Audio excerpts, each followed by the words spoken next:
no better partner to have than the Philippines.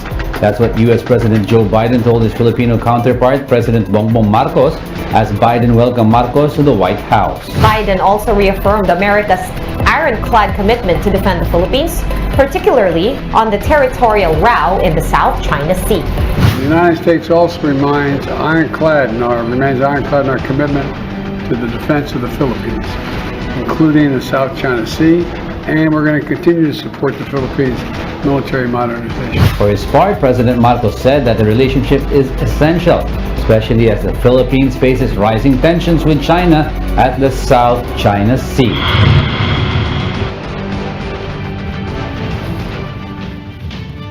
We will always have your back. In so many words, the U.S. has expressed its, and we quote, ironclad commitment, particularly to the defense of the Philippines. But what is not being said as Washington and Manila explore a much deeper partnership against a backdrop of continuing aggression in the West Philippine Sea. We discuss in this episode of The Chiefs.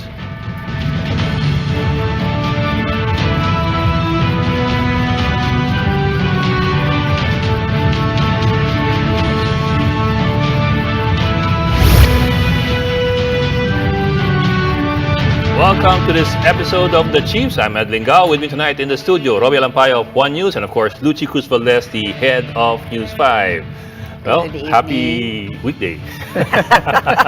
Happy back weekday. Good evening. Good evening, yeah, good evening.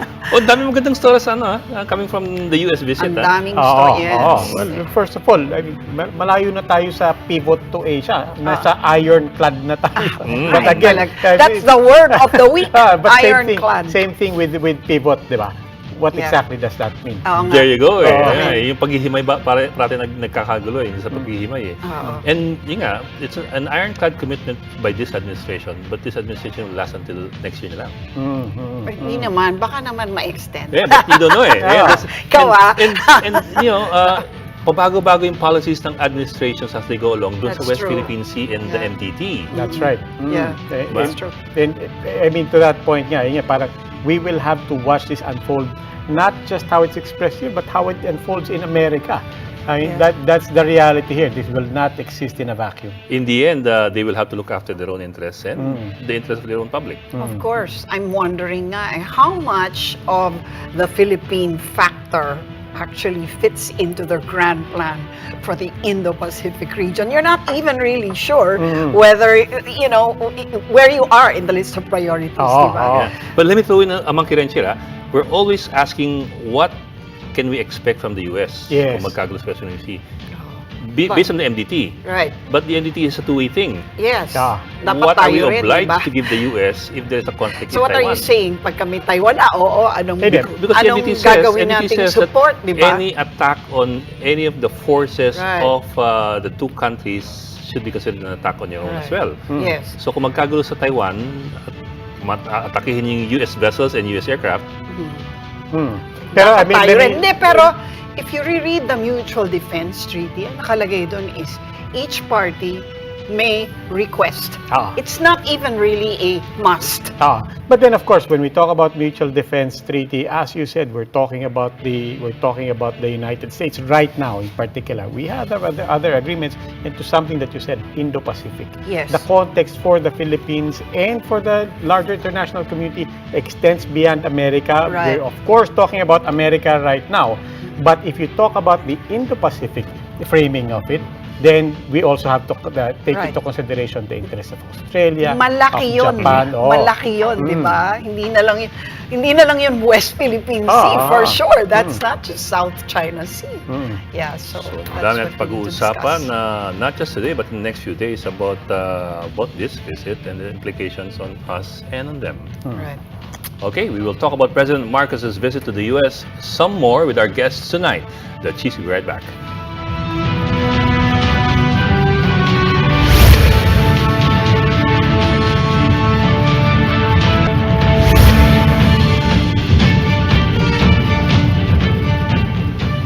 welcome back. Joining us this evening via Zoom, the President of the Pamantasan ng Lungsod ng Maynila, Professor Emmanuel Leco. And here in the studio, UP Department of Political Science, Professor Jaime Naval. Profs, good evening and welcome back to the Chiefs. Nice to see you in the person. flesh here. Salamat po. Good evening. Magandang gabi. Prof. So Leco, musta ho kayo dyan? Yeah, sir. Good evening. Magandang Yes, gabi there po. you go. Good evening and magandang gabi po sa inyong lahat. All right, At, first maraming question. Salamat for the invitation. It's always a pleasure to be with the Chiefs. Our pleasure as well. First question po. First, what's your sense of the President's visit to the U.S.? Is this giving us a little more clarity in terms of our relationship right now? And also in the face of the tensions in the West Philippine Sea? You first, Professor Naval. The visit is it demonstrates not only clarity, depth to me. We've had a very tumultuous, somehow there's a debate domestically when when we announced that EDCA sites are already defined and there Right. will be the additionals. Then you have the Balikatan last week. The biggest And it's the military biggest. exercise. And if my calculations are correct, participated by about 2/3 of them Americans. That sends a big statement. It's to me different from the ones we had before, more or less 50-50 o kaya majority were Filipino. So it sends a signal that is not as in the past. The visit marks a landmark not only in the term of the incumbent president Bongbong Marcos, but also in a landmark obviously in the relationship. We have this term alignment when we do quality assurance. So, nagtutugma ba yung, for example, when we talk about the MDT, the BFA, the EDCA, the other details, do they align? I think they do, as indicated by this visit.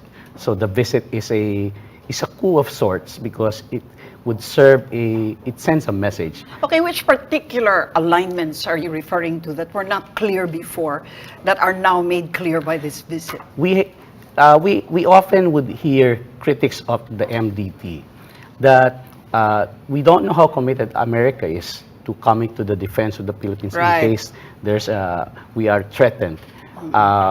Even during the time of Noynoy Aquino, when Obama visited, and I think that was one of the early days when the word ironclad was used. And we almost had to draw it out from them, right? Yes. It's So like pulling teeth. Yeah. 2014. the succession of interactions from September last year when President Marcos visited the UN, Yes. and then on the sidelines they had the meeting with Joe Biden, and then the follow-ups indicate a growing momentum. Many would say what is happening is a recalibration. There might be other terms we could use like a reset or a reboot, considering that during the time of President Duterte, it was really something that departed from what has been conventional or traditional. So how I say alignment, so far there's been sustained consistency. Yes. But Professor, there's consistency, pero, and mamaya we'll get into the details of the politics and even the economic benefits. We'll also bring in Professor Leco on that. Pero very quickly lang, should we preface everything na pag-uusapan natin ngayon and later on with that qualification na binanggit nga ni Bok kanina na is this America or is this the Biden administration that will be facing re-election in 2024? Diba? Parang if it's ironclad, whatever that means, but how long-term is it? I mean, how much mangangahas tayong stable to? You have to look at the larger picture. There's a tendency for us to look at it more myopically. For example, we're talking of RPUS, MDT, and all the other noises on EDCA. But I think we have to look and stretch the picture even further. What's happening with US and Japan? What's happening with US and Korea? US and Taiwan, and then the Philippines, and also the ANZUS treaty that the US has. If you look further up or stretch the picture, in fairness, hindi ito nangyayari lang sa atin. May gumagalaw, particularly led by the United States. All the other treaties are being revitalized or activated or it's warmed up.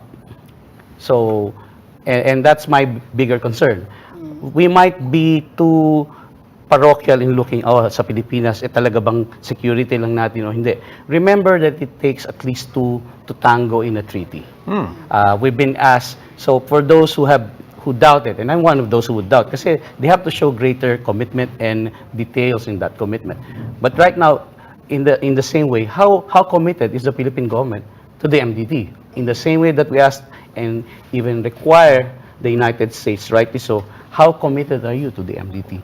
The U.S. is showing that it's sustaining its ability to deliver. Hindi biro-biro yung sasabihin mo that we will be having our material preposition or even our forces on rotation on select sites, part of the EDCA. But are we into it because of our own interests alone or other interests? We have to ask that. But as far as the reset that I call or a reboot, definitely this is a 180-degree turn from the previous administration. And remember, the incumbent president during the election, the signal was he will follow through on the policies of the president that he's succeeding. But there's a difference this is a between what was said turnaround, and what is being actually. done right now. Yes, yes. But Professor, let's also bring in Professor Leco. Pero sir, okay, that's a good way of looking at it. But at the same time, baka naman the US has more at stake here than we do at this particular time. It's about dominance, yeah, di ba? Kasi in the last 10 China years, versus we've been US. having problems in the West Philippine Sea and niha-niho, wala tayong nakukuha support na masyado. And now, here they come with all the goodies and all the ironclad commitment. But there's also something with Taiwan, which is tied to us because of the MDT. Their involvement there is tied to us because of the MDT. So baka in that sense then, baka we're also... And our location is particularly strategic to them. So baka actually baka we have more at the table right now than the US because of that context. It's actually pitting us into the issue of whether do we really have to be partisan, especially siding with the United States, or do we have to be partisan or non-partisan with respect to China? I think partisanship should be defined. What interests are you trying to secure or satisfy? It so happened that in the larger scheme of things, definitely the United States won't be in the region if only because of the little brown brothers. Definitely the United States won't be there because of the Taiwan, the prodigal province of China. You add up all these treaties and the measures, even redefining the theater of war from Asia-Pacific or Pacific to an Indo-Pacific. That's a big one. We also would have to consider, I go back to the question, is it Biden only or is it the US as a country or as a state? The presidents are representatives of their respective people. So in this case, given the sustained acts that Biden has committed himself and following through, this is not something like an overnight decision or something that you can pull off even after you've done it. You will try to pull off right away. This is a heavy, solid campaign that the U.S. is doing right now. Prof. Leco, we need to hear from you. What are your thoughts on this, well, it seems to us a newly, or a relationship that's being newly defined, no? Especially in the context of how President Duterte defined it during his term. What's your sense of the new shaping relationship? Thank you. When we try to explore if the new relationship is going to define or redefine even clearer the economic relationships between the U.S. and the Philippines, I think there is a very long runway to follow. First of all, in terms of trade, the Philippines is trading more with China, with Japan, and I'm not sure the U.S. in its ability to extricate itself from trading relations with China will be able to do that in a few years. I'm looking for, the usual, when the president goes to another country, he announces how many billions of pesos in terms of business deals were signed. But in this case, I just saw a couple of pictures where the signing of an agreement between one company and the U.S. company was signed. But other than that, it was fairly pretty silent on many economic deals that the Philippines was able to sign or strike with the U.S. So, looking at the economic front, the U.S. will have to do a lot of things to be able to undo what it has been doing in 2 3 decades, where it basically transferred its factories to China. So it will be difficult for them to undo that. It will take many, many years. And right now, it's showing up in our import-export balance sheet. We're importing more from China. We're exporting more to Japan in terms of countries. But combined exports to China and Hong Kong, that will definitely outdo or outvalue the trade that we are doing with the United States right now. So overall, I think it's really more of a security trip that the president did this week to the United States. Not much of the economic deals that we were hoping that there would be more. Yeah, but Professor, what does that mean? I think it's a very, very important observation and point to make. We did lead with the Mutual Defense Treaty. We led with security. All the headlines are about defense and security. And as you said, manipis yung headlines na nakukuha natin on the economic front. If the U.S. is in fact trying to extricate itself from, a lot of the economic investments in China, particularly manufacturing, we would hope, among other things, na kung may extrication na ganyan, meron na tayong nararamdaman na konting tilamsik sa atin, di ba? But what does that suggest to you, given your observations?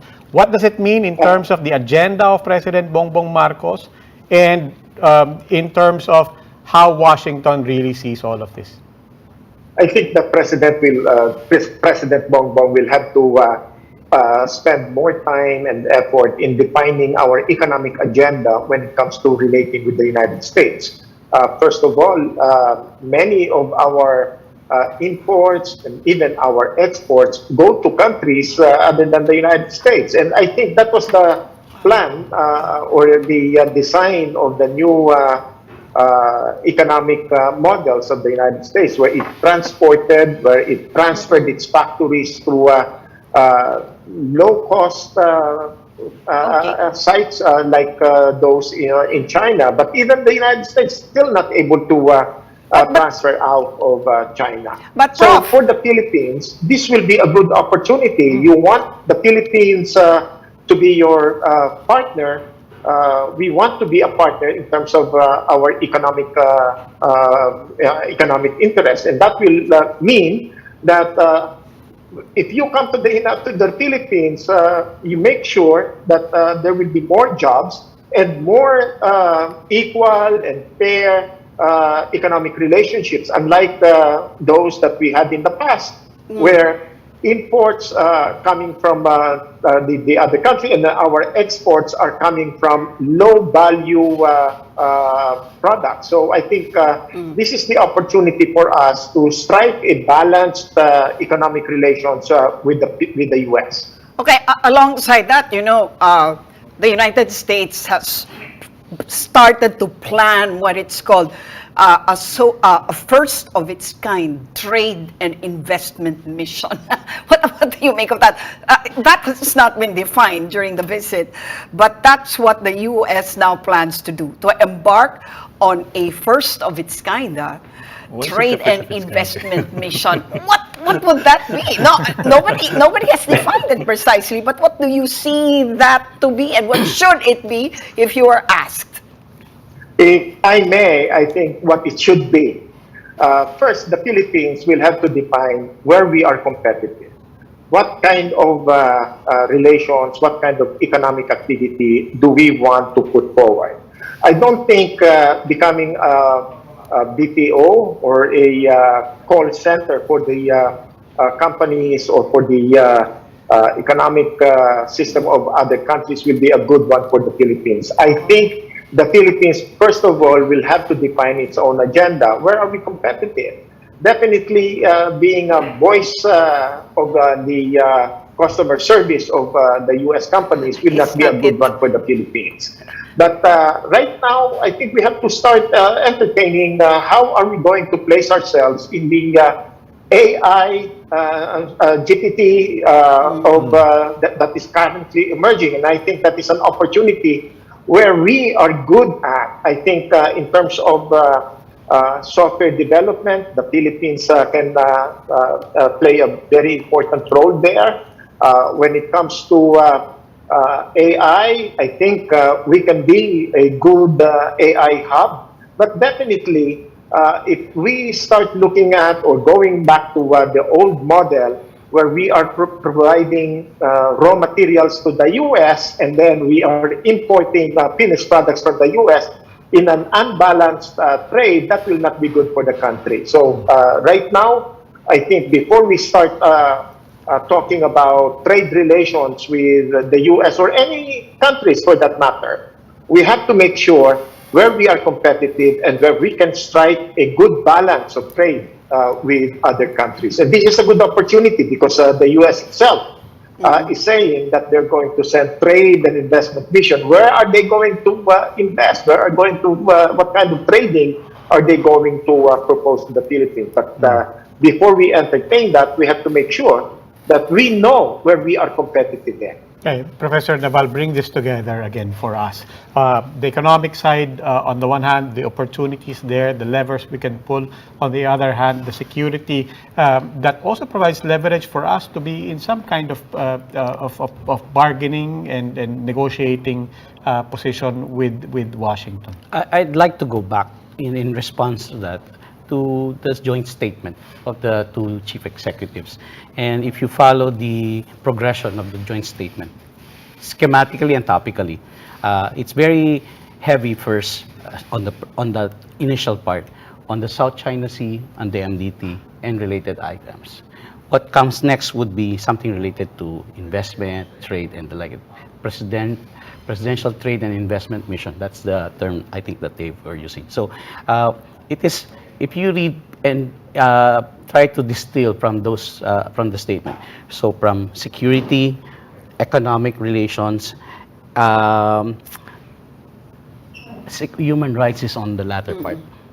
So in terms of priority, normally when you have a statement, you can discern the priorities through the progression of the Yes. topics that were discussed or the agreements reached.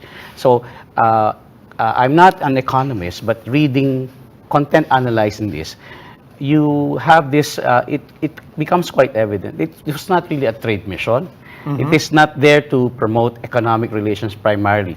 There's a prompting there, and the prompting is what's happening in the larger picture, the South China Sea, or even the larger Indo-Pacific area. So with much due regard to our economists, our professor in economics, that's how it happens. Reading into it, it's not the trade mission or the economic team that you would expect. Also, you would imagine, I don't have the list, but somehow the idea that's being broadcast to us, there is not enough, or there's no big team of of trade and business people. Delegation. In the delegation. Yeah, not like the usual. In the delegation. But looking into the dynamics from our side, it's interesting that, for example, the former president, Gloria Macapagal-Arroyo, is there, Yes. who happens to have a good relations during her term, particularly with the United States, the War of the Willing, Coalition of the Willing. And then, but she also has a big hand to play in our relationship with China. But yun yung matingkad. So I do not think it would be faulting the government at this moment, pero to play na it's really investment, we should be reading more carefully. Baka naman yung the first intention. of its kind promised trade mission, basically throw in na lang na, look, let's call a spade a spade. We're talking about security right now. Yes. Dadating kami, bibisita kami, pag-usapan natin dun yung trade. I've heard of exchanges that the Philippines, the government wanted to have something like a free trade arrangement with the United States, the same way, for example, that Singapore has. But the volume of trade that we have is not as big. So what the United States is doing right now is, instead of having so many bilateral free trade arrangements of sorts, it's trying to lump us. They have what they call the Indo-Pacific Economic Forum or framework. Yeah. So we fall into that category, being not a dominant player as far as bilateral trade with the U.S., but we could be joining others. But still, it does not prevent our government to put economic as one of those headline levers with the United States. Masyado matingkad yung defense, and it's very debatable in many aspects. And is that a good thing? I think that's something that we have to explore further. Should our relationship be premised mainly on security for both, or how much of the economic side of it should also really be pushed? So that's what we're going to discuss as we take a quick breather. We'll continue the discussion after this break. Stay with us.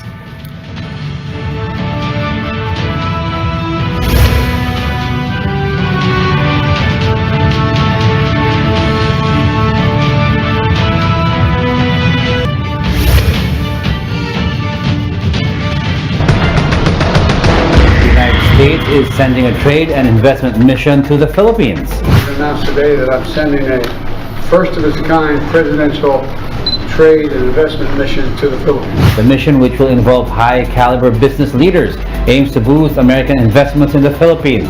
President Biden also vowed to deepen economic ties between the two countries. Together, we're tackling climate change, we're accelerating our country's transition to clean energy, and we're standing up for our shared democratic values and workers' rights and the rule of law. And together, we're deepening our economic cooperation. Maraming salamat po for staying with us here on the Chiefs. Still with us, economist Emmanuel Leco and political scientist Jaime Naval. Professors Leco and Naval, follow through lang ako dun sa point ni Lucci kanina. I mean, if I could, if I'm not mistaken here, one framing is basically security is, it's our concern, but that's America's agenda. Sa totoo lang, I mean, in that progression of concerns na binanggit nyo, no? And then tayo, our primary agenda is really also economic. Yes. I mean, again, all of this comes to mind. You also mentioned their human rights and so on. But really, security, America's agenda, economy, really the biggest problem of the country. Ang tanong na lang is, dito sa visit na to, anong nanaig? Meron ba tayong choice dyan? And did we play our cards right? Given that the security does give us leverage to ask on both sides as much as we could. We're sending a message, and it's quite loud to those we consider threats to our own security. That look, Big Brother is with us. There's this alliance that we have, and that's fine. But also, we have to send a message to the person or the party we're talking to, the United States. Look, this is not only the Philippine concern, and we're trading off by emphasizing or iterating our defense arrangements. There's a trade-off effect on the economic relations we have with other countries. Are we doing it enough, is the question. We have yet to see. I think there's a danger we're not doing it enough. Yes. Because even they have it, you have to soften your blow even as you are trying to secure yourself. Because our relations with other countries, China as a case in point, we are in effect, if the moment they perceive that we are somehow aggressive or we are contradicting China, that would have economic repercussions. Remember when the Scarborough Shoal hit the headlines, the very first thing that would suffer were the banana industry members. That kind of punitive measures will be there, and it will be used against us the moment we continue on. I get the sense talaga that the Philippines is in a bind in this whole situation. Parang really, how many levers can we pull, as Robbie puts it, at this point, from both sides, no? Parang masyado tayong dehado. Parang we almost have... If you examine the joint statement, there's something there that struck me. It's a joint statement, bilateral summit really was what we call it. But then, you know that the crafters of that joint statement would have to negotiate and insert certain points. For example, it highlighted there that there is this need or possibility to have enhanced arrangements on the defense side with Japan, with Australia, and on a trilateral basis.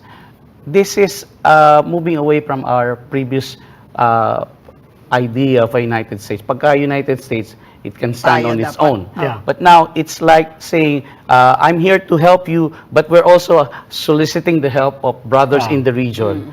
So we But are this on is that, on this that is note. precisely the Indo-Pacific multipolar framing that we're talking about. And it actually, in a way, answers our first question that, yeah, it's not in a vacuum. Things will happen. America has its own politics coming in 2024. In the meantime, the multipolar approach, we will facilitate and we will take care of, that this is not just about America, and there's going to be some stability there. It could work two ways. One, we're departing from the conventional, from the norm na we only have to rely on one big brother.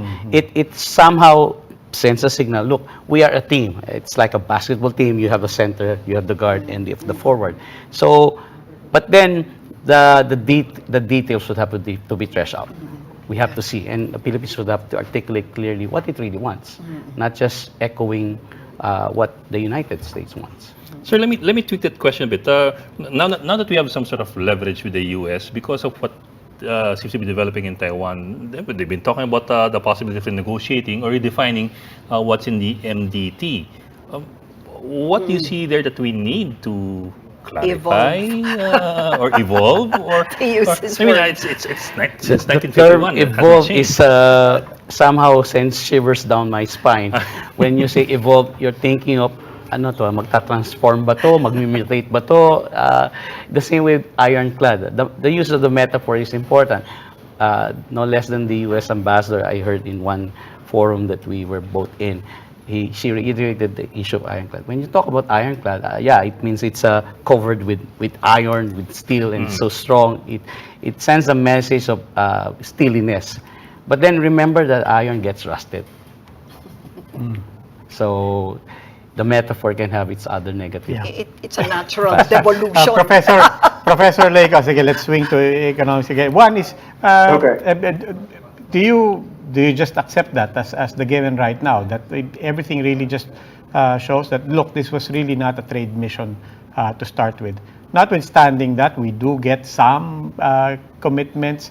Are you pleased with where that is at this point? A first of its kind trade mission, whatever it is, if that's the only allusion to any economic incentives we get here, is that enough for starters? And also, I'll throw it in there, what kind of trade mission hasn't happened yet that would qualify as a first of its kind between the United States and the Philippines? Exactly. I don't think this is the first time that we are exploring trade with the United States, and this is not the first agreement, if ever there will be, that we have signed with the U.S.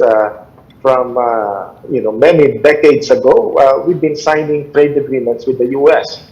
And I think if we say that we don't have much leverage to pull in this case, I think we can go back to the time of the father of the current president, where whenever there is a military basis agreement negotiation, a number of demands, requirements that are being put forward by the former president.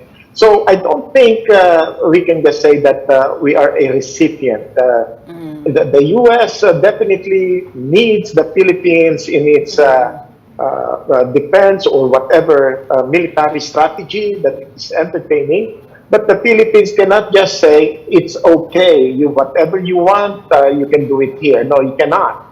The Philippines, the fact that the United States pursuing the Philippines as a security partner or a security post, that gives a lot of leverage to the Philippines. But how we use that is another story. Exactly. Are we pushing it? Remember, remember FedEx was already here at Subic.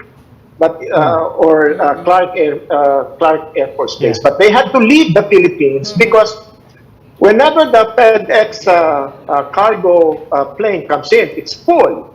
But when the FedEx cargo goes out of the Philippines, it's half Walang laman. empty, if ever. So we cannot really say that we can impose trade requirements or trade demands and pull the leverage that we can that is available to us now without saying really that we have an economic value to the economic system of the U.S. Until that happens, until we are able to say, this is where we are competitive, this is where you are coming to us, this is why you want us, I don't think we can pull leverage or any leverage in this kind of situation. So it is actually a product of where we are economically. We are not a major economic power Yeah. in the region. We are more of a recipient. We are a net importer, and that is why our economy depends so much with what's happening abroad. And by the way, the interest rate problem, the interest rate crisis that happened in the U.S., I don't think the Philippines is immune from that. The U.S. is now busy trying to increase its debt ceiling because coming few weeks, they will not be able to pay the government Professor, debt without more borrowing.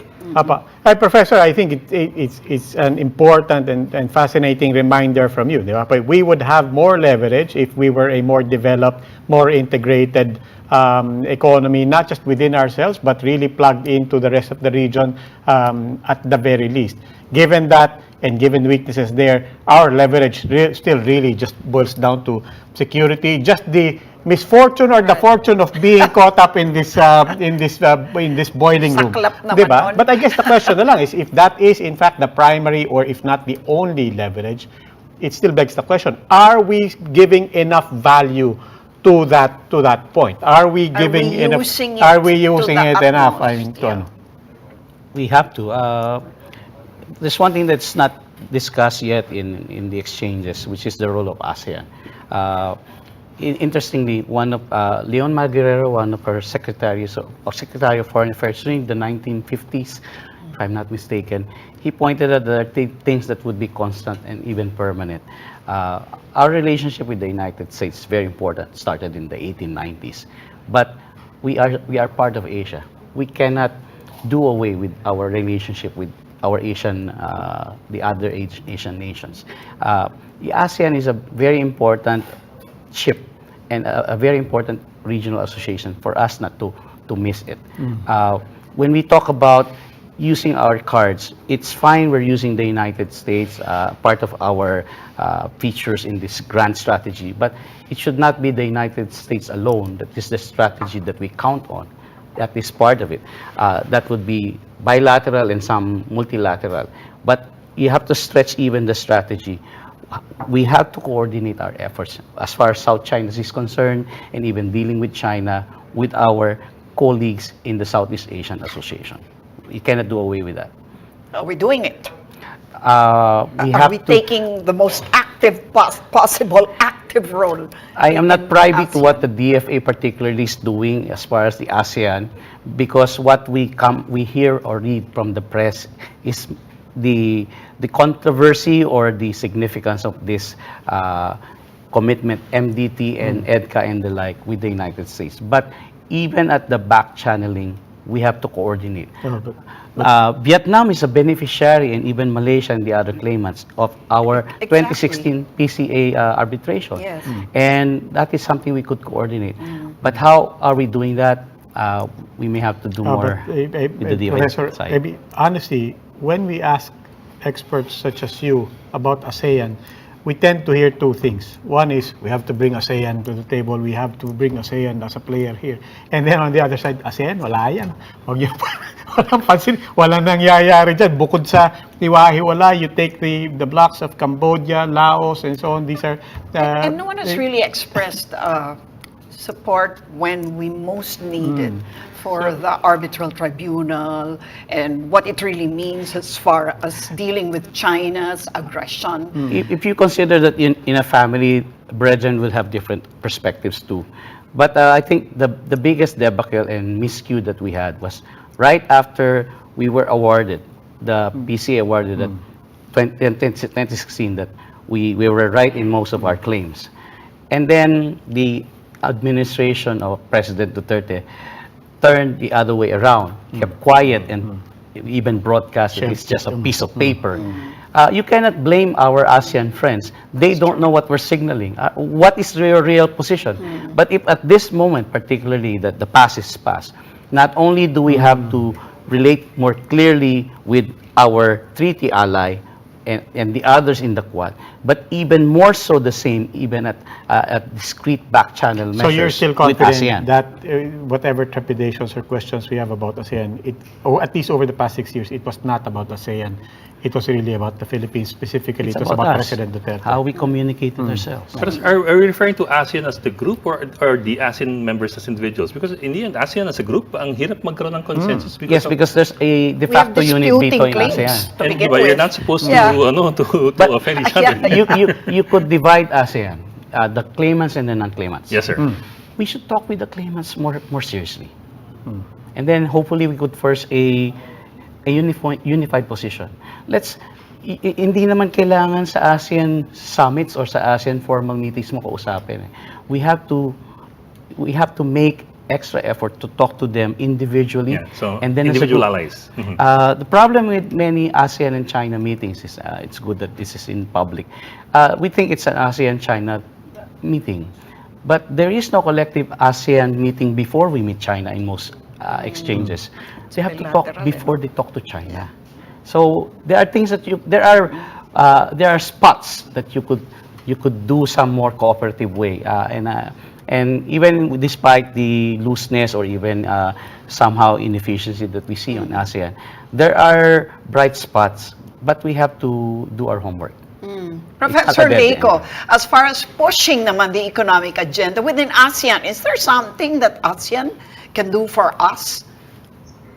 Well, it's very difficult to go to ASEAN because ASEAN operates and makes a decision unanimously. There's no division of the House. And in fact, before the summit happens, they already talk to each other and they already agree on what they can agree on and leave issues that they cannot agree on. And also, there's a summit between the US, the ASEAN members, China, and other countries. Even Russia comes in. So while it can serve as a forum, it's a platform, I agree with Professor Naval. You don't need to agree on things within ASEAN or as an ASEAN country. You can agree on issues. So, for example, the claimants and the non-claimants, we talk to the claimants and come up with an agreement on how we can push for our mutually beneficial interest.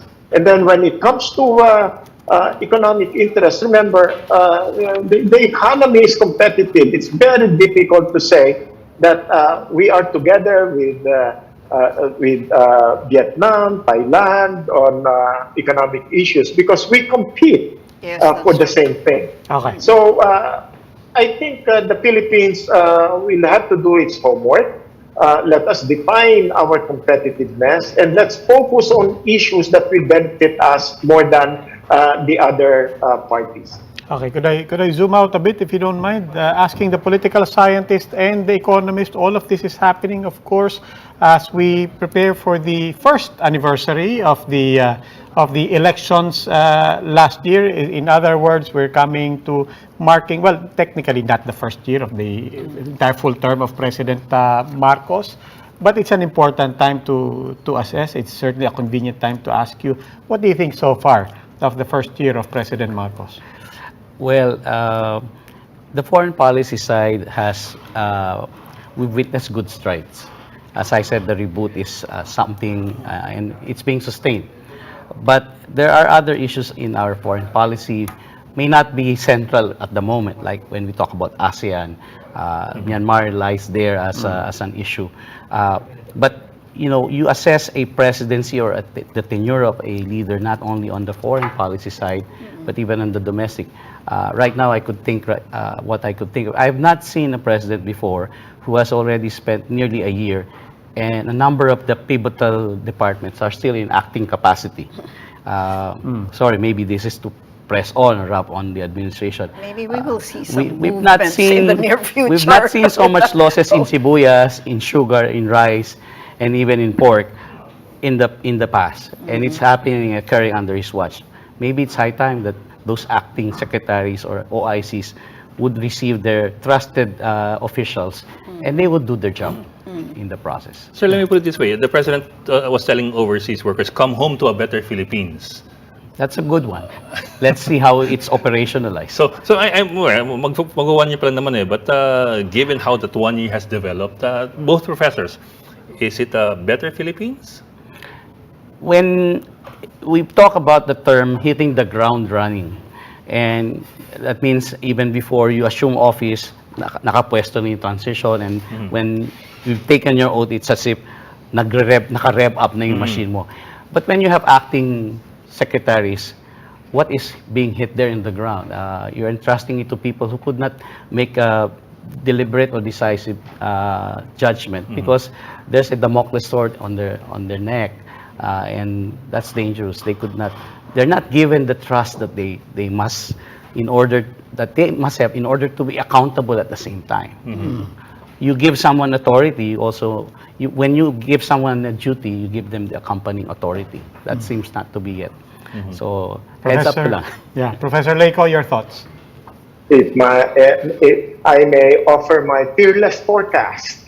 In the next few weeks, the evaluation eh. in the next few weeks, there will be permanent secretaries that will be appointed. Expected. Which departments? I think even those departments with confirmed secretaries may also risk transitions or changes. But going back to that question, are we better before? I think it depends. If we're talking about certain investors, certain businesses, definitely they're much better now. Despite the economic disruptions caused by the COVID-19 pandemic, they did okay.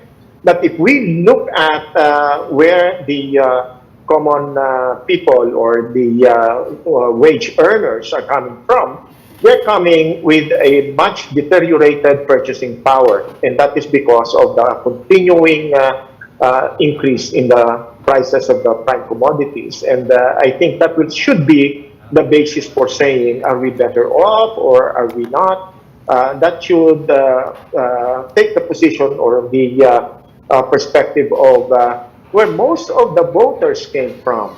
Are they better off before these elections or not? Is it the final stage? I don't think so. I think there is a lot of opportunity for this government, for this administration, to make things better if they are only able to focus on issues that affect the majority of our people. And primarily, the prices, increasing prices will have to be addressed sooner than later, and make sure that the development impact will benefit most of our people, and not just the few, not just the elites who have already the money that they need.